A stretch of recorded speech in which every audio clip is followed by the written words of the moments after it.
Welcome to the San Diego State Career Services Internship One-on-One webinar. These will be the basic steps to creating an internship program within your institution.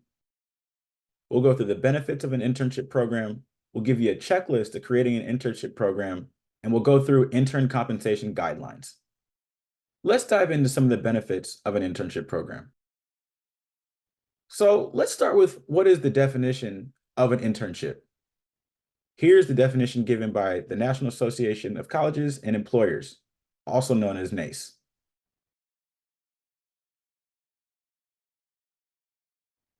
Benefits of an intern program.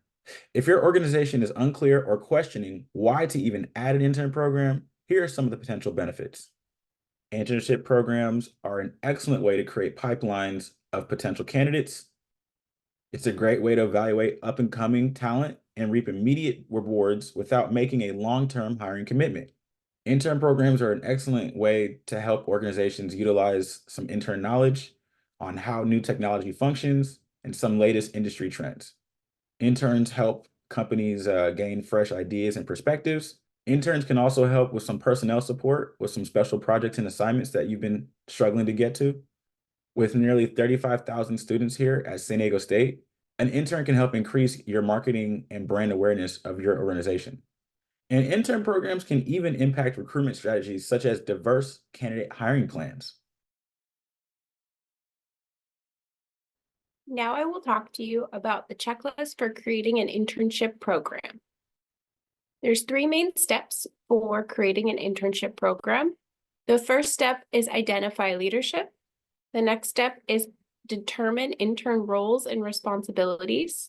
And the third step is to develop a recruitment model and onboarding. With the first step, to identify leadership, you can assign a point person to oversee the intern program and use this checklist as their guide, and also implement ongoing improvements. The next part of identifying leadership is to match intern with an employee mentor. This employee mentor should be interested in overseeing an intern, have time in their work schedule to meet with the intern regularly, and experience supervising and providing one-on-one training.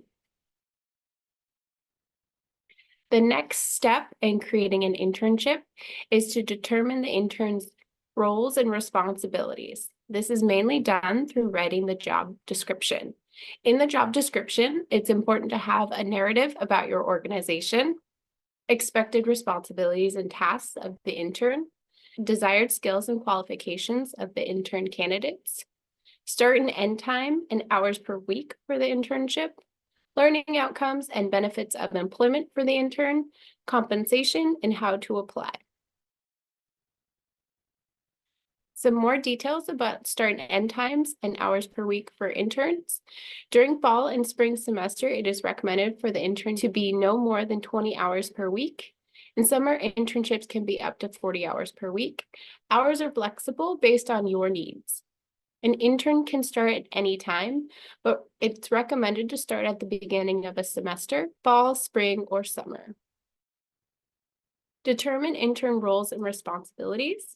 The next part is developing learning outcomes and a list of benefits of the employment for the intern. We recommend developing 3 to 5 learning outcomes for the students and describe how this position will develop the student's professional experience, career-related expertise, and professional network. Here are some examples of student learning outcomes and benefits of employment. So for example, a student learning outcome could be students will have the ability to consult with employers about recruitment strategies. Benefits of employment could include professional mentoring from career service staff. Checklist for creating an internship program.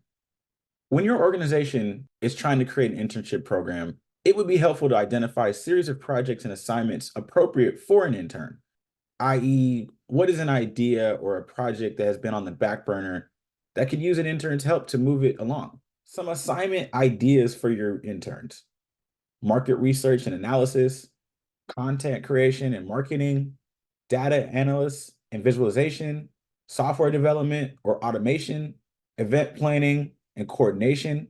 Whatever you decide to assign your interns, make sure it's some meaningful work that will not only help move the company along, but help the interns grow their skills.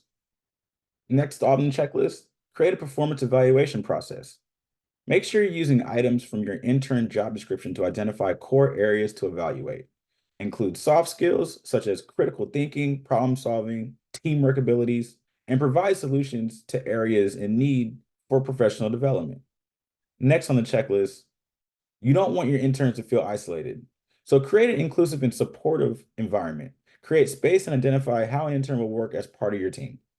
Utilize space and technology similar to your current staff members, virtual or in person. Promote supervisors to practice effective mentoring, coaching, and integration into staff member projects.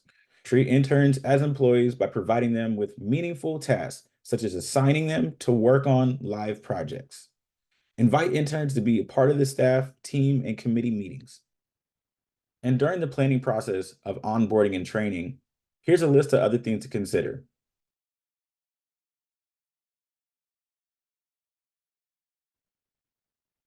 The last step of the internship checklist is designing a recruitment strategy. Here at San Diego State University, we can help you with that.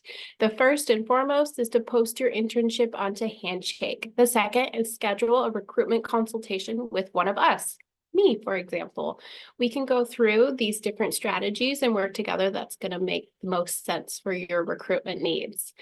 Other ones include establishing a service learning agreement, reviewing the different majors that might be relevant for the internship, hosting a virtual information session, hosting on-campus interviews, reaching out to cultural centers, student organizations, or internship coordinators, joining the Aztec mentorship program, purchasing a hot job or an employer spotlight, or becoming a sponsor.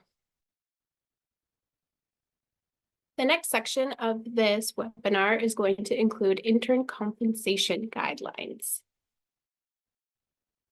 Here are some statistics and information about unpaid internships.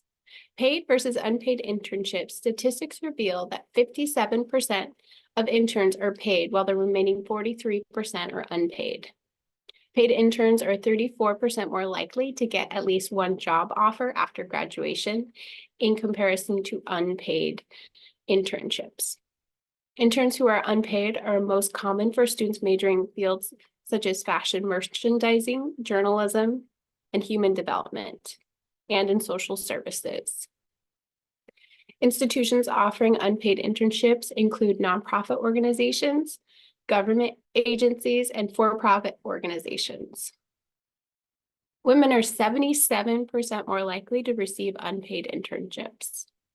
Paid internships disproportionately go to white, male students with parents who have college degrees, and students of color are more likely to get hired for unpaid internships. Now we'll explore some of the benefits of paying a minimum wage for student labor. One is competitive. A paid internship attracts top talent and improves your pool of intern candidates. Another benefit of paying for student labor is a paid internship increases commitment of the intern, increases intern positive morale and quality of work. You're paying for the student work, you're going to get higher level of quality of work.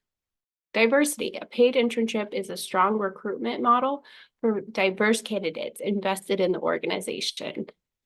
And branding. A paid internship maintains a positive reputation for your brand and strengthens your relationship with the student body. Now we come to the Fair Labor Standards Act 7-prong test. On the candidate side, we have the candidates go through these statements as they're going through the job description of the internship they're interested in. If the statements don't coincide with the job description, that internship position may be invalid and the employer could be held liable in court. For you, the employer, it's very important that you familiarize yourself with the 7-prong test as you're building out your job description, so you have a solid job description for your interns to apply to. Who do I contact if I have questions about the Fair Labor Standards Act?